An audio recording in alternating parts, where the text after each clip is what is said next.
우리 같이 함께 나누실 말씀은 갈라디아서 말씀이고요. 갈라디아서 1장 1절입니다. 갈라디아서 1장 1절입니다. 다 찾으신 줄로 믿고 제가 대독하여 드리도록 하겠습니다. 사람들에게서 난 것도 아니요 사람으로 말미암은 것도 아니요 오직 예수 그리스도와 그를 죽은 자 가운데서 살리신 하나님 아버지로 말미암아 사도된 바울은 아멘. 저희가 설교가 조금 길 수는 있습니다. 길 수는 있지만 다 같이 하나님의 말씀을 경청하는 마음으로 들어왔으면 좋겠습니다. 저희는 지금까지 주일 설교를 함께 주제 설교로 나누어 왔었습니다. 주제 설교는 하나님의 귀한 말씀이지만 저희가 예배를 이렇게 드려오다 보니까 수요일 날 함께 나누고 있는 교리 설교랑 많이 겹쳐진다는 것을 알게 됐어요. 그래서 지금 설교의 방향을 어떻게 바꿀까 조금 고민을 하게 되었고요. 그래서 오늘부터 저희는 이제 강해 설교를 하기로 우리 결정을 했습니다. 함께 오늘 예배 가운데 나오신 우리 성도님들 우리 정말 은혜 받으시는 줄로 믿습니다. 우리가 강해 설교를 처음 하게 된 이 시간 함께 나눌 수 있게 돼서 너무나 기쁜데요. 강해 설교 중에서 이 성경 66권 중에 무엇을 할까 고민을 하다가 갈라디아서를 조금 함께 나누었으면 좋겠다라는 생각이 들었습니다. 그 이유는 우리 교회 이름이 뭐죠? 네, 맞습니다. 우리 교회 이름은 복음의 교회입니다. 우리는 복음을 듣고 복음으로 살고 복음을 전하는 그런 사명을 가진 교회입니다. 그렇기 때문에 이 바울 사도가 전했던 이 복음의 진수라고 할 수 있는 복음서 뭐죠?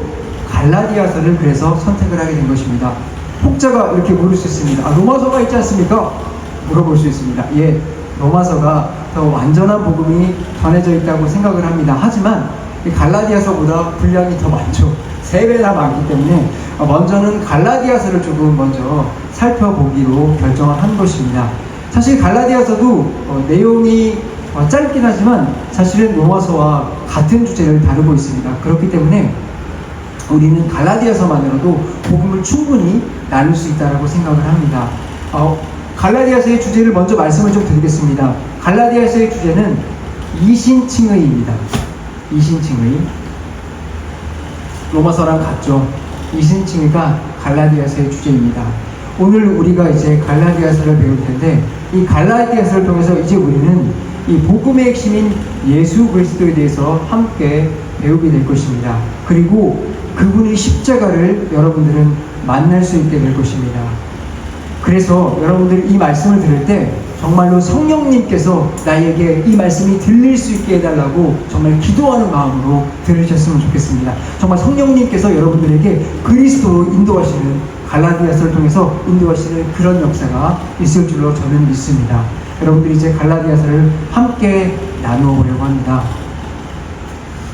오늘 첫 시간으로 우리가 함께 나누어 볼 것은 갈라디아서의 그 위대한 시작인 서론입니다. 서론을 함께 나누어 보려고 합니다. 제가 서론을 나누겠다고 얘기를 했을 때 이런 생각을 하시는 분들이 있을 겁니다. 저는 책 볼 때 서론 안 보는데요. 서론 너무 재미가 없습니다. 본론 빨리 내놓으세요. 현기증 난단 말이에요. 라고 이야기하시는 분들도 계실 거라고 저는 생각을 합니다. 하지만 여러분, 제가 여러분들에게 이렇게 말씀드리고 싶어요. 서론은 책에 있어서 가장 중요한 부분이다. 서론은 책에 있어서 가장 중요한 부분이다. 왜냐하면 이 작가들이 글을 쓸 때 가장 마지막으로 쓰는 부분이 혹시 어딘지 아시나요? 예.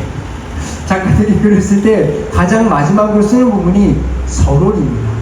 왜냐하면 이 서론은 모든 책을 다 써놓고 이 책에 대해서 전체를 조망하여 쓰기 때문에 서론이 가장 마지막에 쓰는 것입니다. 그러므로 서론에는 무엇이 들어있다? 이 글의 가장 핵심 엑기스, 요점이 들어있다는 것입니다. 핵심을 파악하기 위해서는 서론을 보는 것이 이만큼 중요하다는 것입니다.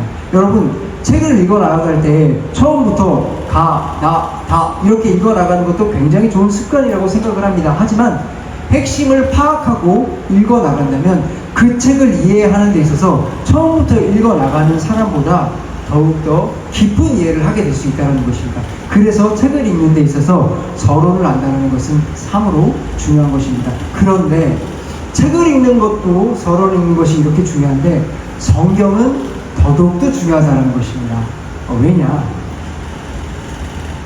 여러 가지 이유가 있습니다. 지금 말씀드린 이유에서도 성경은 서론부터 읽어야 되지만 더욱더 중요한 것은 왜냐?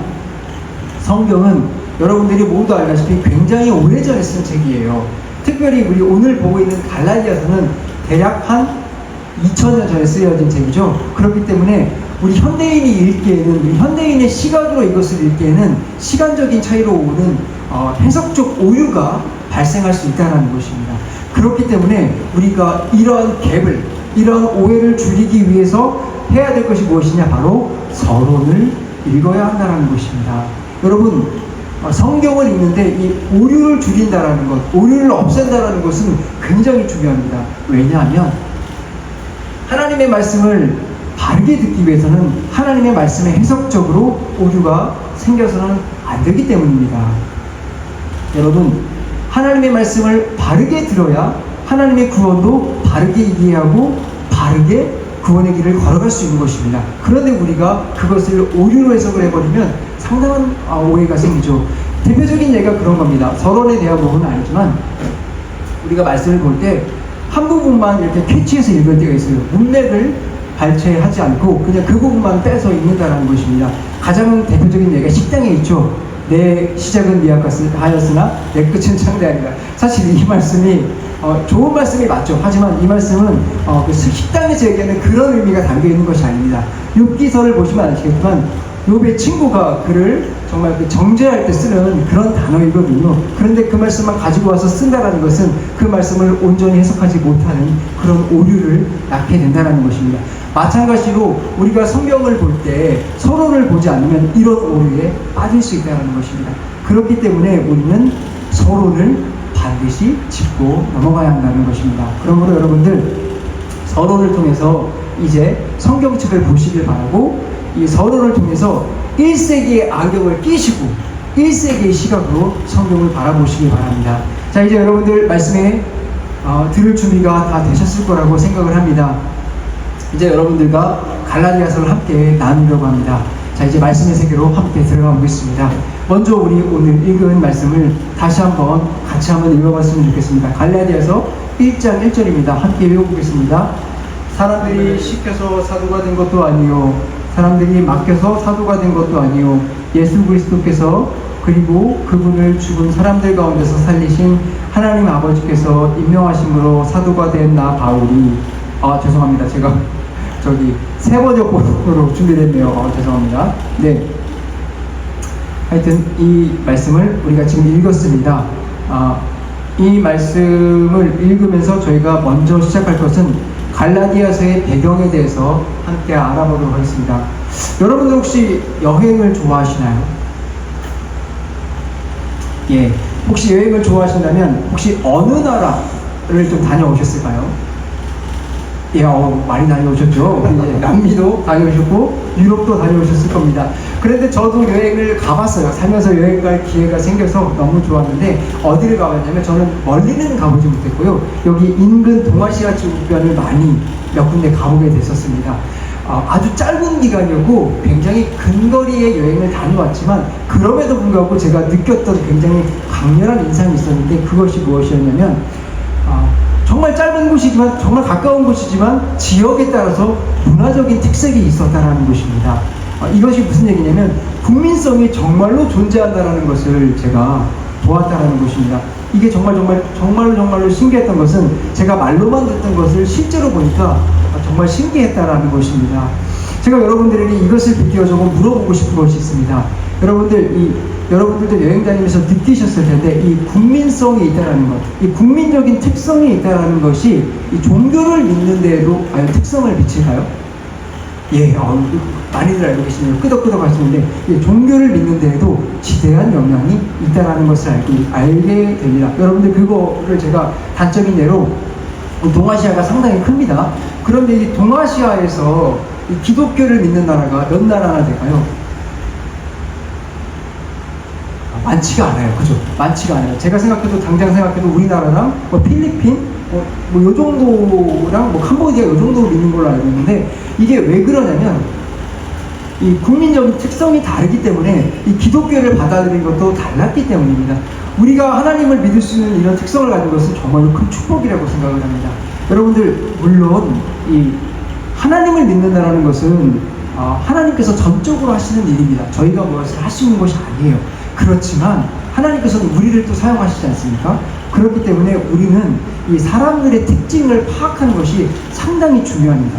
우리가 오늘 갈라디아서를 통해서 이 특징을 알아보는 것도 그만큼 중요해요. 왜냐하면 갈라디아 교회들이 도대체 왜 그렇게 되었는가를 알 수 있는 것이 갈라디아 지방의 특징에 따라 달려있기 때문입니다. 여러분들, 갈라디아 지방과 이 위치와 그러므로 인종과 그런 특징들을 제가 간단하게 여러분들에게 말씀을 드리겠습니다. 여러분들, 갈라디아 교회가 지금 어디에 위치해 있는지 아십니까? 현재 위치가? 예, 갈라디아 교회는 터키 중부 지방에 위치해 있습니다. 물론 학자마다 좀 달라요. 남부 지방에 있다 이렇게 얘기하는 사람들도 있지만 저는 좀 전통적인 견해를 따르고 있는데 중부 지방에 위치해 있습니다. 그리고 그 당시 갈라디아 지방은 로마의 속국이었죠. 지배하에 있었기 때문에 갈라디아의 한 주에, 로마의 한 주에 편입되어 있습니다. 그리고 이 사람들의 특징은 어땠느냐? 굉장히 호기심이 많고 열정이 많은 사람들이었습니다. 갈라디아 사람들은 호기심이 많고 열정이 많은 사람들이었습니다.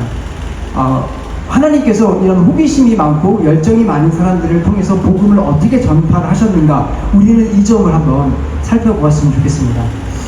하나님께서는 이 말씀을, 이 배경을 통해서 우리에게 하나님의 공평하심을 먼저 말씀해 주고 계십니다. 여러분들, 말씀드렸다시피 갈라디아 사람들은 굉장히 열정적인 사람들이었습니다. 그 사람들의 특징이 열정적이다 보니까 어떠냐, 조금만 감동을 받아도 쉽게 그것을 받아들이는 특징이 있었습니다. 그렇기 때문에 바울이 복음을 전했을 때, 바울이 복음을 전한 것을 듣고 그들이 하고 감동을 굉장히 많이 받았어요. 어머나 하고 감동을 굉장히 많이 받았다는 겁니다. 그래서 그 갈라디아 사람들이 바울의 복음을 쉽게 받아들였습니다. 우리 다른 지역을 조금 생각을 해볼게요. 반면에 바울이 전도했던 그리스를 한번 생각을 해볼게요. 그리스는 어땠을까요? 바울이 감동적으로 설교했을 때 이것을 받아들였을까요? 역시 우리 성도님은 정말 뛰어나십니다. 예, 아닙니다. 그리스는 이성이 굉장히 발달한 곳입니다. 그렇기 때문에 그들에게는 논리적인 접근이 필요했어요. 그래서 바울은 그들은 논리적인 설득력을 가지고 말씀을 전파했습니다. 그때서야 몇 명이 믿었죠. 예, 이렇게 하나님께서는 아주 다양한 형태의 사람들에게 복음을 전해주신다는 것입니다. 하나님은 사람을 가리지 않고 복음을 전해주십니다. 여러분, 이것이 우리에게 은혜가 되는 줄로 믿습니다. 여러분들, 하나님은 그만큼 공평하신 하나님이십니다. 여러분들 모두에게 하나님의 은혜를 주시는 것입니다. 여러분, 이것은 하나님의 이러한 특징은 하나님의 사람의 특성만을 고려하지 않습니다. 사람의 상황에도 동일하게 고려하신다는 것입니다. 우리가 부자이건 가난한 사람들이건, 우리가 어려움에 있건 아니면 지금 행복한 상황에 있건 어떠한 상황도 고려하지 않고 그 상황에 맞춰서 하나님께서 우리에게 복음을 전해주신다는 것입니다. 이것은 불신자나 신자 모두에게 해당된다는 것을 여러분들은 아셔야 됩니다. 여러분들, 불신자에게도 복음은 당연히 필요합니다. 그렇죠? 하지만 여러분들, 신자에게도 복음은 필요합니다. 여전히 우리에게도 복음은 필요하다는 것입니다. 여러분들, 우리는 흔히 오해를 해요. 복음은 믿지 않을 때, 처음 믿을 때에만 예수님의 복음이 필요한 거야 라고 오해를 하지만, 여러분들, 사실 그렇지 않습니다. 복음이라는 것은 사실은 우리의 모든 삶에 다 필요한 것입니다. 왜냐하면 복음은 여러분들의 보고 있는 성경책 모든 것이 복음으로 이루어져 있기 때문입니다. 그리고 예수 그리스도가 단순히 우리에게 십자가만을 위해서 지시고 돌아가신 것이 아닙니다. 그의 모든 삶이 우리에게 복음인 것입니다. 그렇기 때문에 여러분들의 모든 삶에 복음이 필요한 것입니다. 그래서 예수님께서 뭐라고 말씀하셨습니까? 주님의 말씀은 내 발에 빛이라, 등이라 라고 말씀하시지 않았습니까? 여러분들의 모든 삶에 빛을 비춰주시는 그 복음을 여러분들 오늘 시간 듣기 바랍니다. 여러분들 혹시 지금 복음이 필요한 순간이지 않습니까? 혹시 여러분들 여기 앉아 계신 분들 중에서 혹시 하나님의 말씀이 지금 내 마음속에 들리지 않습니까? 하나님을 지금 좀 만나고 싶지만 떠나고 싶은 마음이 들지 않습니까? 혹은 하나님께 그럼에도 불구하고 돌아가고 싶은 마음이 들지 않습니까? 바로 여러분들에게 복음이 필요한 순간인 줄을 믿습니다. 내가 지금 하나님 안에 있지만 지금 내가 나의 나아갈 방향을 잘 찾지 못하고 계십니까? 여러분들에게 복음이 필요한 것입니다. 혹시 하나님의 말씀을 내가 지금 잘 따르고 있습니까? 지금이라도 내가 지금만 같이 하나님을 잘 믿고 하나님이 너무나 좋다고 생각을 하십니까? 바로 그런 자들에게 하나님의 복음이 필요합니다. 사실 이런 분들은 제가 말씀드리지 않더라도 복음에 갈급함이 있습니다. 이러한 분들은 정말 사슴이 시냇물을 찾듯이 복음에 목이 마른 것입니다. 여러분들에게 이런 목마름, 타는 갈증이 있다면 하나님께 감사하시기 바랍니다. 이러므로 복음은 여러분들 모두에게 필요한 것입니다. 그러므로 여러분들 하나님께 이 시간 감사드리기 바랍니다. 왜냐하면 여러분들이 그렇게 필요한 그 복음을 하나님께서 갈라디아서를 통해서 말씀해 주시는 이것이 무엇입니까? 지금 여러분들에게 복음을 주고 계시다라는 것입니다.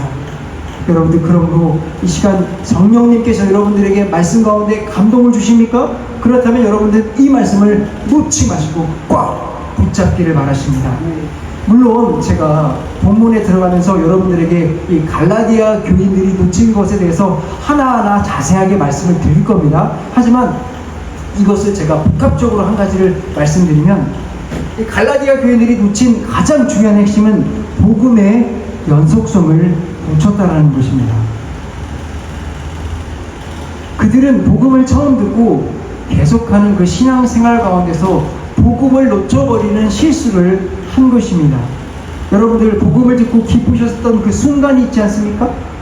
그 순간을 여러분들 지금 이어가지 못하고 계십니까? 여러분들 이 신앙생활은 복음의 연속성 가운데 있어야 하는 것입니다. 그러므로 여러분들 이와 같은 실수를 하지 마시고 정말 이 말씀을 통해서 하나님의 복음을 꽉 붙잡고 복음의 연속성 가운데 주님의 천국 가는 그 길 가운데 계속해서 서 있는 성도님들이 되시길 바랍니다. 다음으로 우리가 배경을 통해서 알아볼 수 있는 것은 이 땅에 완벽한 교회는 없다라는 것입니다. 이 땅에 완벽한 교회는 없습니다. 여러분, 갈라디아 교회는 문제가 아주 많은 교회였습니다. 저는 특별히 이 갈라디아서를 보면서 초반부를 읽으면서 항상 부딪히는 것이 있었어요. 그것이 무엇이냐면 바울이 갈라디아 교인에게 이 편지를 하는 장면에서 살펴볼 수 있는데 이런 부분이에요. 어떻게 그렇게 복음에서 빨리 떠날 수 있느냐?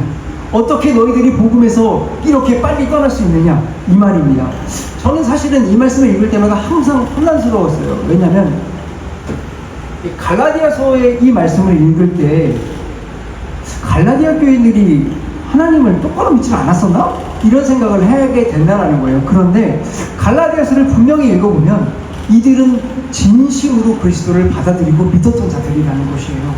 그런데 그들이 그리스도를 쉽게 버렸다는 거죠. 저는 이게 이 머릿속에서 정리가 안 되는, 매치가 안 되더라고요. 그런데 제가 하나님께 기도하면서 갈라디아서를 읽어 나가다 보니 하나님께서 알려주신 사실이 있습니다. 그것이 무엇이냐면 이 땅의 교회는 완벽하지 않다라는 것입니다. 사실 지금 우리가 갈라디아서를 보기 때문에 갈라디아 교회만 이야기를 하고 있지, 이 사실 좀 더 넓혀서 확장을 해보면 바울이 개척한 모든 교회를 잠깐 생각을 해보세요. 바울이 개척한 그 모든 교회들도 교회 가운데 문제가 다 하나씩 있었습니다. 사실 갈라디아 교회보다 고린도 교회는 문제가 더 많았죠. 이렇게 문제가 많이 있었다는 것입니다. 그렇다면 우리가 이것을 유추해 볼 때 바울이 무언가 하자가 있기 때문에 그가 전한 그 복음에 통해서 그들이 교회를 세웠을 때 문제가 하나씩 생겨났던 것일까요? 아니요, 제가 조금 더 확장해서 이야기를 해보겠습니다. 사실 교회는 바울이 세운 것이 아닙니다. 그렇죠? 교회는 예수님이 세우신 것이고 예수님이 머리이신 것입니다. 그렇다면 예수님께서 부족하셨기 때문에 교회가 각자 하나씩 문제가 생겼을까요? 여러분 기억하십시오. 절대로 그럴 리가 없습니다. 주님이 세우신 교회는 완벽합니다. 하지만 우리가 기억하셔야 될 것은 주님이 세운 교회는 이 두 가지 개념으로 보아야 된다는 것입니다. 주님이 세우신 완벽한 교회, 그리고 이 완벽한 교회로 나아가고 있는 이 땅의 교회, 이렇게 나와 있다는 것입니다. 여러분, 그런데 주님께서는 이 땅에 있는 교회를 세우시면서 오히려 일부러 하자가 있도록 내버려 두셨다는 것입니다. 정말 신기하죠? 왜 그렇게 두셨을까요? 정말 주님께서 이렇게 두셨다라는 근거는 또 어디 있을까요? 마태복음 13장 29절을 좀 우리가 보았으면 좋겠습니다. 마태복음 13장 29절은 찾아보셔도 좋고 제가 읽어드리도록 하겠습니다. 마태복음 13장 29절은 알곡과 가라지가 교회 안에 있다는 것을 말씀해주고 계십니다. 그 말씀이 뭐라고 했습니까? 제자들이 왔어요. 제자들이 와서 주님, 가라지가 보이네요. 가라지를 뽑아버릴까요? 라고 이야기했을 때 주님이 아니야, 가라지를 다 자랄 때까지 내버려 두라. 알곡과 가라지가 함께 자라도록 내버려 두라 라고 말씀하셨습니다. 그리고 다 자란 후에 베어버리라 라고 이야기를 하십니다. 주님께서 왜 이렇게 하셨냐면, 사실은 하나님께서 이렇게 가라지를 통해서 성도님들을 성장시키기 위해서 두셨다라는 것입니다. 여러분, 갈라디아 교회에 문제가 생겼잖아요? 문제가 생겼기 때문에 그곳에서 정말 나쁜 일이 생겼냐? 그렇지 않습니다. 갈라디아 교회에 문제가 생겼다는 것은 오히려 주님께서 그들에게 은혜를 주고 있다는 것입니다. 여러분, 하나님께서 우리에게 무언가 문제를 주십니까? 교회 가운데 문제를 주십니까? 사실은 교회가 성장할 수 있도록 하나님께서 우리에게 계기를 마련해 주시는 것입니다. 그러므로 여러분들, 이것을 하나님의 시각으로 볼 수 있어야 될 줄로 믿습니다. 특별히 본문에는 나와 있지 않지만 사실은 이것이 갈라디아 교회의 성장을 위한 건 많이 아니었습니다.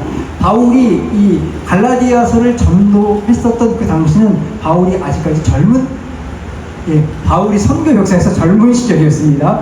그 젊은 바울이 성장하는 계기로도 하나님께서 사용하셨다는 것입니다.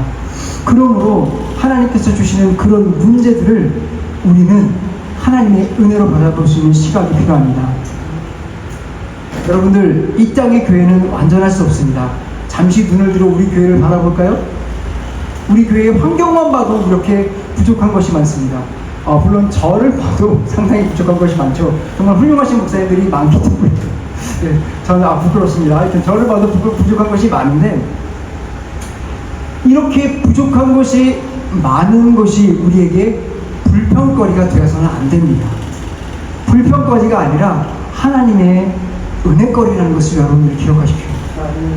여러분들 혹시 환경 가운데, 우리 교회 가운데 부족한 것이 많이 보입니까? 여러분들 은혜입니다. 무슨 은혜? 여러분들이 채울 수 있는 은혜를 주실 것입니다. 하나님이 봉사할 수 있는 은혜를 주셨어요. 여러분들 그것을 활용하시길 바라겠습니다. 제 말은 약간 농담이지만 진심으로 여러분들에게 은혜가 되시는 것입니다. 여러분들, 그러므로 그 은혜를 사모하시길 소원합니다. 여러분들, 우리에게 보이는 가라지들이 있을 것입니다. 그 가라지들을 통해서 그 뒤에 계시는 하나님들을 바라볼 수 있는 은혜가 되었으면 좋겠습니다. 사실 이것은 교회뿐만이 아니죠. 여러분들의 환경에서도 이런 것들이 보일 것입니다. 여러분들, 이것들을 통해서 하나님을 바라볼 수 있게 해달라고 기도하시기 바랍니다. 제가 여러분들에게 이 말씀을 통해서 또 한 가지 말씀드리고 싶은 것은, 이 가라지, 이 내 부족한 점, 교회의 부족한 점은 교회에 국한된 것이 아니라는 것입니다. 여러분들 각자는 사실 주님이 부르신 교회이지 않습니까? 그렇기 때문에 여러분들 개인에게도 하나님께서 부족한 부분들을 주셨다는 것은, 여러분들이 그것을 통해서 비교해서 여러분들을 불평불만하라고 주신 것이 아니라, 여러분들 그 기회를 붙잡고 정말로 내가 복음이 필요한 사람이구나 라는 것을 깨닫기를 주님께서 원하시기 위해서 그것을 주셨다는 것입니다. 여러분들 거울을 볼 때마다 차은우랑 비교를 하면은 많이 부족하지 않습니까? 네, 너무나 부족하지 않습니까? 그런 것이 사실은 여러분들에게 은혜라는 것입니다. 여러분들, 그 은혜를 통해서 하나님, 정말 저는 하나님 필요합니다 라는 것을 바라볼 수 있게 되기를 합니다. 여러분들 삶에 불평이 아니라 하나님을 바라볼 수 있는 그런 간절한 소망이 생기기를 원합니다. 여러분, 제가 지금까지 갈라디아 교회의 배경, 특징을 통해서 하나님께서 베푸시는 그런 공평하신 복음을 바라보았습니다. 그리고 하나님께서 이 땅의 교회 가운데 이 부족한 점은 하나님의 은혜를 주시기 위한 통로라는 것을 함께 배웠습니다. 우리가 이 말씀들을 기억하시길 바랍니다. 제가 서론의 시작을 지금 했죠. 서론의 시작을 했는데 이제 제가 점점 시계를 보니까 이제 슬슬 끝내야 될 시간이 다가오고 있다라는 생각이 듭니다. 그래서 서론을 한 편으로 오늘 끝내려고 했는데 안 되겠습니다. 이거 두 편으로 나누어서 끝낼 건데, 그럼에도 불구하고 제가 할 수 있는 대로 계기와 동기까지는 한번 나가보도록 하겠습니다. 갈 수 있을지 모르겠어요. 한번 가보도록 하겠습니다. 자, 그렇다면 이제 우리는 갈라디아서를 쓰게 된 계기를 좀 함께 살펴보도록 하겠습니다. 여러분, 제가 계기와 동기를 이제 말씀을 드릴 텐데, 이 계기와 동기를 말씀드리기에 앞서서 먼저 계기와 동기라는 단어에 이 구분을 조금 해야 될 필요가 있다라고 생각이 들어요. 그래서 여러분들에게 이것을 말씀드리겠습니다. 계기를 구분하고 동기를 구분해야 우리가 성경 말씀을 볼 때 더 풍성하게 하나님의 은혜를 알 수 있기 때문입니다. 제가 먼저 계기에 대해서 말씀드리겠습니다. 계기라는 것을 속뜻 사전을 찾아봤어요. 찾아봤더니 한자로 이렇게 써 있더라고요. 맺을 개, 실마리 기. 맺을 개, 실마리 기. 우리 여기 앉아 계신 성도님께서는 한자 자격증이 있으시죠? 잘 알고 계실 거라고 생각이 듭니다. 맺을 개, 실마리 기라고 되어 있는데, 이것을 뜻으로 풀이하면 어떠한 결과를 맺게 된 실마리를 뜻합니다. 어떠한 결과를 맺게 된 실마리를 뜻해요. 그러니까 이 단어는 결과랑 연관이 있는 단어입니다. 결과. 결론이 났는데 왜 이런 결론이 났느냐라는 것을 말해주는 것이 계기인 것입니다. 그렇다면 동기는 무엇일까요? 동기는 움직일 동의 실마리 기입니다. 움직일 동의 실마리 기. 비슷하죠? 다 같이 이유를 묻는다는 것입니다. 그러니까 이 뜻은 어떤 행동이나 일을 일으키게 된 실마리를 뜻한다는 것이에요. 어떤 행동이나 일을 일으키게 된 실마리를 뜻한다는 것입니다. 이 단어는 행동에 방점이 있습니다. 내가 어떤 행동을 하긴 했는데 그 행동을 왜 하고 있는지에 대해서 이야기를 해주고 있다는 것입니다. 여러분, 이것이 바로 동기입니다.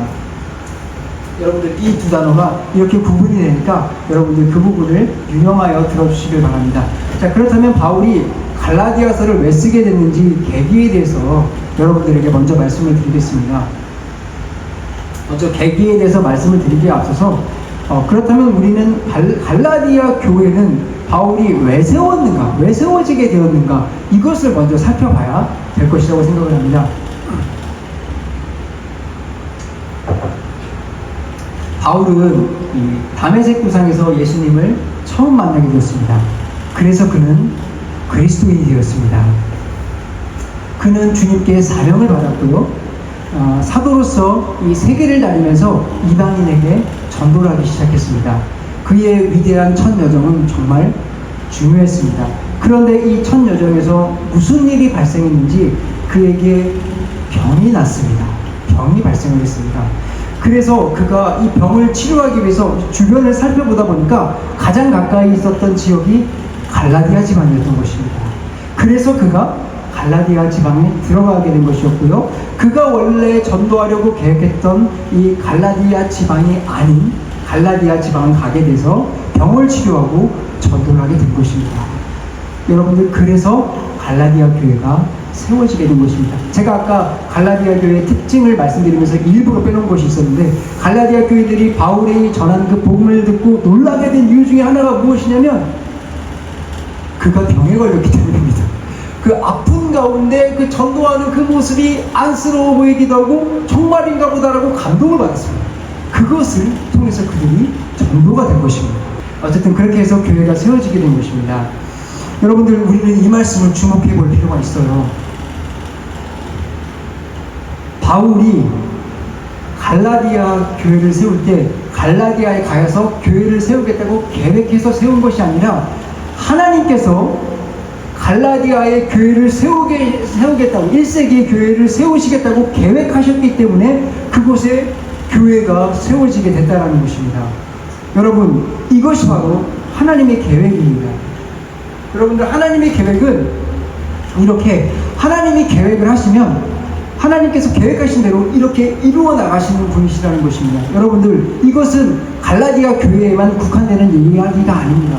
바로 여러분들에게도 국한되는 이야기라는 것입니다. 여러분들에게도 해당되는 이야기이시라는 것입니다. 여러분들은 하나님의 계획 안에 있기 때문에 이 자리에 나와서 복음을 들을 수 있게 된 것이라는 것입니다. 여러분들 교회를 어떻게 나오게 됐습니까? 여러분들 모태신앙입니까? 아니면은 살면서 교회를 다닐 수 있는 기회가 생겨서 나오게 되었습니까? 여러분들이 어떠한 형태로 교회를 나오게 되었던지 간에 하나님의 계획과 부르심 가운데 여러분들이 나오게 됐다는 것입니다. 여러분들, 바울은 그가 전도를 할 때 자신이 전도 계획했던 그 지역에서 전도를 했고 전도를 했었었고, 혹은 갈라디아처럼 전혀 예상하지 못했던 곳에서 전도를 하기도 했었습니다. 아마도 바울은 이러한 것을 바라보면서 이러한 생각이 들었을 거예요. 아, 정말로 하나님은 말씀대로 모든 것을 이루어 나가시는구나. 말씀이 뭐라고 되어 있습니까? 사람은 계획이 하지만, 계획은 사람이 계획은 하지만 하나님이 그 일을 이루신다. 여러분들, 내가 지금 내 발로 교회에 나와 있다고 생각이 되지만, 내가 자연스럽게 지금 교회에 나와 앉아있다고 생각을 하지만 사실은 전혀 그렇지 않습니다. 여러분들은 하나님의 은혜가 임했기 때문에 이 시간 여러분들이 나와서 구원의 기회 가운데 나올 수 있게 된 것입니다. 여러분들이 생각했을 때는 이것이 별것이 아닌 것 같지만 여러분들은 엄청난 기적 가운데 나와 있는 것입니다. 여러분들 주변을 보십시오. 제가 놀라운 사실을 봤는데, 하나님의 말씀을 아무리 들어도 안 들리는 사람들은 10년, 20년을 들어도 그 자리에서 졸고 있습니다. 여러분들 그 사실을 아십니까? 이게 왜 그런 걸까요? 그가 일부러 그러는 것이 아닙니다. 이것이 하나님의 은혜 가운데 있기 때문입니다. 그런데 여러분들은 하나님의 기적과 은혜가 베풀어진 것에 대해서 감사하기 원합니다. 여러분들, 그러므로 하나님께서 이 갈라디아 지역에서 세워진 교회를 통해서 하나님의 은혜를 볼 수 있게 되길 원합니다. 하나님께서 그 다음에 일을 하심에 대해서 알아보도록 하겠습니다. 여러분들, 하나님께서 일을 하시려고 하니까 어떻게 하십니까? 바울의 아픔까지도 사용하십니다. 여러분 회사 다니시죠? 여러분들 직장 다 다니셨죠? 아플 때 누가 그 사람을 씁니까? 안 씁니다. 쉬라고 하죠? 우리의 계획은 아픔 이꼬르 쉼입니다. 하지만 하나님은 그가 쉼을 자리에서 쉬기 위해서 갔던 그곳에서도 하나님의 복음을 쓰는 위대한 방법으로 사용을 하신다는 것입니다. 아까 말씀드렸죠. 갈라디아 교인들에게는 그런 모습이 필요했던 것입니다. 그래서 하나님께서 바울의 아픔까지도 사용하셔서 복음이 들릴 수 있는 그런 은혜를 베푸신 것입니다. 여러분, 바울의 부족함을 사용하셨죠? 여러분들 이것에서 여러분들 위로를 받으셨으면 좋겠습니다. 여러분들, 하나님이 여러분들을 사용하시는 것은 여러분들을 완벽하기 때문에 사용하시는 것이 아닙니다. 여러분들 혹시 내가 조금 모자라다고 생각을 하십니까? 하나님께서는 그것을 전혀 신경 쓰지 않습니다. 여러분들 성경책에 굉장히 위대해 보이는 사람들이 많이 나오지 않습니까? 사실은 예수님을 제외하고 그 사람들에게 다 하나같이 하자가 있던 사람들이었습니다. 여러분들, 제가 요즘에 우리 아내와 함께 사사기를 열심히 읽고 있는데요. 사사기에 나오는 사사들이 보면 위대해 보이십니까? 아닙니다. 정말로 하나님이 쓰셨던 사람들 중에서 정말 형편없던 사람들이 사사였습니다. 그런데 주님께서는 그들을 사용하시니까 위대하게 쓰시는 것입니다. 여러분, 그러므로 하나님의 사용은 하나님에게만 있는 것입니다.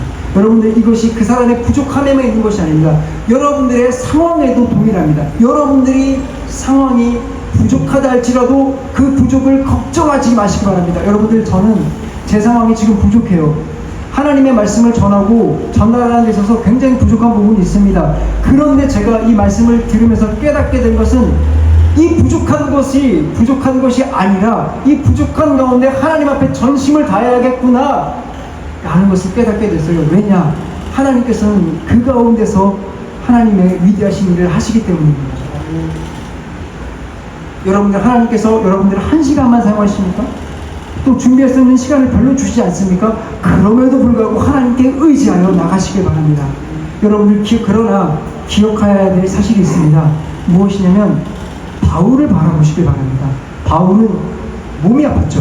그가 몸이 아팠던 것이지 절대로 하나님의 사명을 게을리했거나 하나님을 향한 사랑이 없었던 것이 아닙니다.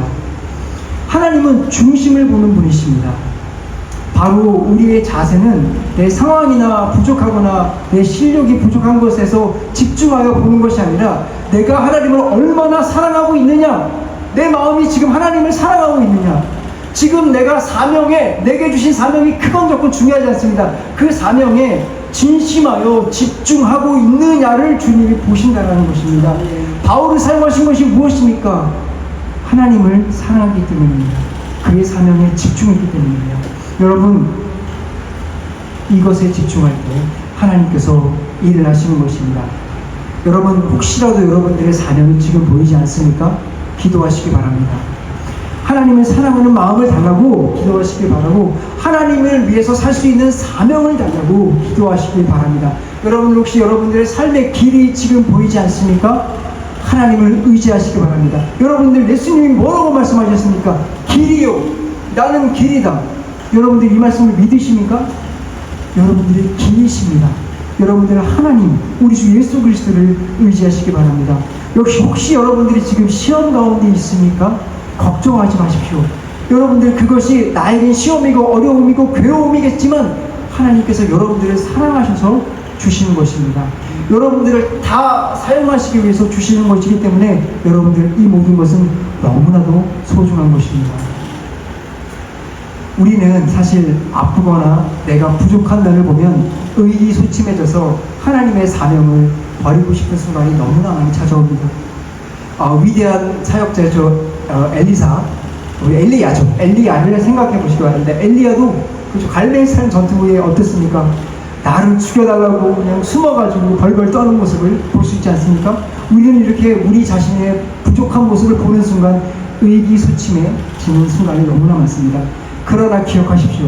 하나님은 우리가 잘났기 때문에 사용하는 것이 아닙니다. 우리 부족한 것 하나님은 잘 알고 계십니다. 그렇지만 하나님은 우리를 사용하시는 것입니다. 그러므로 우리가 해야 될 자세는 그분께 감사해야 될 줄 믿습니다. 그리고 하나님의 사용에 진심으로 사랑하고 집중하시길 바라시길, 사명에 집중하시길 바랍니다. 그렇다면 여러분들을 그 부족한 부분까지도, 아픔까지도 하나님께서 열매로 만드실 줄 믿습니다. 여러분, 갈라디아 교회가 세워진 계기는 바울이 의도했던 바가 아닙니다. 하나님의 뜻이었습니다. 여러분들, 그러므로 오늘 내가 지금 살아가고 있는 이 계기는 여러분들의 뜻이 아닙니다. 물론 하나님께서는 여러분들 자유롭게 두세요. 그것이 하나님께서 우리에게 주신 너무나 큰 은혜입니다. 그러나 하나님의 뜻 안에 있습니다. 여러분들, 그러므로 여러분들이 취해야 할 것은 하나님의 뜻을 붙잡으십시오. 하나님의 뜻을 따라 걸어가십시오. 하나님께서 여러분들을 통해서 교회를 세우실 것입니다. 이제 여러분들에게 갈라디아서를 쓰게 된 동기를 말씀드리고 싶은데 시간이 너무 많이 갔어요. 그렇기 때문에 결론으로 넘어가도록 하겠습니다. 지금까지 우리는 이 갈라디아서를 통해서 함께 이 갈라디아서 서론을 나누어 보았습니다. 이 서론의 글에는 핵심이 담겨져 있기 때문에 여러분들 반드시 서론을 보라고 말씀을 드렸죠. 특별히 우리가 성경은 더욱더 이 우리의 시간적 차이로 오는 해석적 오해를 메구어 주신 것이 서론이기 때문에 여러분들 반드시 읽으라고 말씀을 드렸습니다. 그러므로 여러분들 서론의 중요성을 인식하셨으면 좋겠습니다. 오늘 우리가 살펴본 서론 부분은 갈라디아 지방 사람들의 특징을 살펴보았어요. 그들을 통해서 얼마나 하나님께서 우리에게 공평하신가를 살펴보았습니다. 이 공평하신 하나님을 통해서 여러분들 이 복음을 오늘 들으시길 바랍니다. 그리고 이 땅에 있는 교회에 대해서 여러분들 환상을 가질 필요 없다라고 말씀드리고 싶습니다. 그러므로 이 땅에 있는 교회를 통해서 여러분들 실망할 필요가 없습니다. 어차피 여러분들 교회는 다 하나씩 하자가 있는 것입니다. 실망하실 필요가 없고, 오히려 이러한 모습, 하자가 있는 모습이 오히려 우리에게 소망이 되는 줄 믿습니다. 왜냐하면 말씀드렸다시피 우리도 교회잖아요. 그런데 우리도 과자가 많지 않습니까? 근데 주님이 우리를 사랑하신다는 것입니다. 우리를 교회로 세우셨다는 것입니다. 우리를 쓰신다는 것입니다. 그러니 우리에게 얼마나 소망이 됩니까? 그러므로 여러분들 소망 가운데 거하시길 바랍니다. 그리고 여러분들에게 갈라디아 교회를 세우셨던 계기를 말씀드렸습니다. 사실 이 계기를 통해서 우리가 알게 된 것은 갈라디아 교회는 바울이 세운 것이 맞지만 실상은 하나님께서 세우셨다는 것입니다. 물론 이것은 오늘날 교회까지 다 포함되는 것입니다. 우리나라 교회가 많이 부족하고 지금 썩었다 이런 얘기를 많이 하지만 그럼에도 불구하고 우리는 이 교회에서 소망을 발견할 수 있습니다. 왜냐하면 주님이 사용하고 계시기 때문입니다. 여러분들 그러므로 우리의 교회도 주님이 세우신 거고 여러분들도 교회로 세우신 것입니다. 그렇기 때문에 이제 여러분들은 주님의 뜻에 따라서 세워진 만큼 주님께 맡기시길 바랍니다. 그리고 교회로서 정말로 이 말씀대로 살아가고 말씀을 전하는 여러분들이 되시길 바랍니다. 오늘 말씀을 통해서 여러분들에게 일하시는 하나님을 바라볼 수 있는 그 은혜의 시간이 되었으면 좋겠습니다. 그래서 하나님께 여러분들이 영광을 돌릴 수 있게 되었으면 좋겠습니다. 더불어서 시간이 없어서 서로를 다 마치지 못해서 죄송합니다. 다음 주에 이어서 계속 가도록 하겠습니다. 저는 여러분들에게 결론을 바탕으로 이렇게 말씀드리면서 말씀을 마무리하고 싶습니다. 여러분들의 삶은 여러분들이 문득문득 생각을 했을 때 내가 내 삶을 이끌어 나가고 있다고 생각이 들 때가 많았을 것입니다. 그래서 내가 나를 바라볼 때 실망스러운 부분도 있고 자책스러운 부분도 있고 심지어는 실제로 이것을 우리가 실행에 옮기지 않지만 극단적으로 얘기하면 죽을까? 이런 생각도 들 때도 있었을 것입니다. 정말 세상을 원망하고 자책하고 싶은 생각도 너무나 많았을 것입니다. 그렇지만 여러분 기억하십시오. 여러분들의 그 모든 환경적인 상황, 여러분들의 부족한 그 부분을 여러분들에게 하나님이 허락하셨다는 것입니다. 여러분들 그러므로 우리가 이것을 하나님의 눈으로 바라볼 수 있게 된다면 여러분들은 이것이 얼마나 복인 줄 알게 될 것이며 여러분들은 하나님의 사역을 위해서 얼마나 열심히 살아갈 수 있을지 알게 될 것입니다. 그러므로 여러분들 지금 있는 모습으로 하나님께 나아가시기 바랍니다. 준비되면 나아갈게요? 아닙니다. 지금 나아가시기 바랍니다. 하나님께서 지금 여러분들에게 회개를 원하십니까? 회개의 자리로 나아가십시오.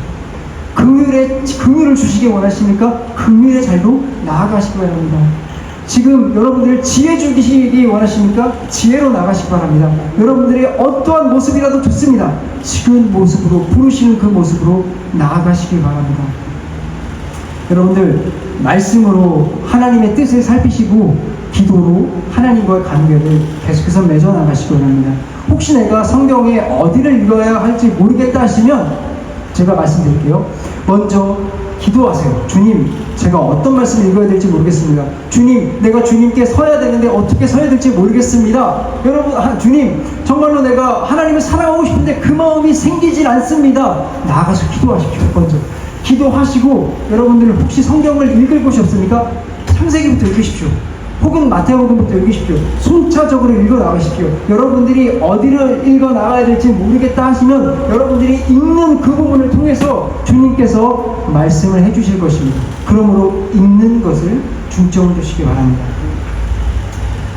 마지막으로 우리는 이제 갈라디아서를 강의해 나간다고 말씀드렸습니다. 그런 만큼 우리가 갈라디아서 강의가 끝날 때까지 갈라디아서를 마르고 닳도록 읽어보시기 바랍니다. 그렇게 하시면 우리가 설교를 듣고 말씀을 읽는 가운데 하나님께서 역사하시는 놀라운 은혜를 경험하게 될 것입니다. 한 가지만 더요.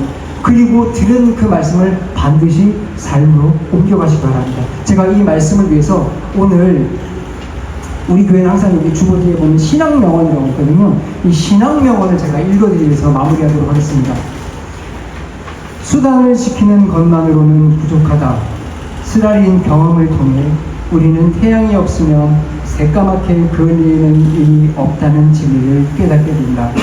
가장 빛나고 뜨거운 복음의 빛을 받을 때에 우리의 얼굴은 새까맣게 타는 법이다. 기도하겠습니다.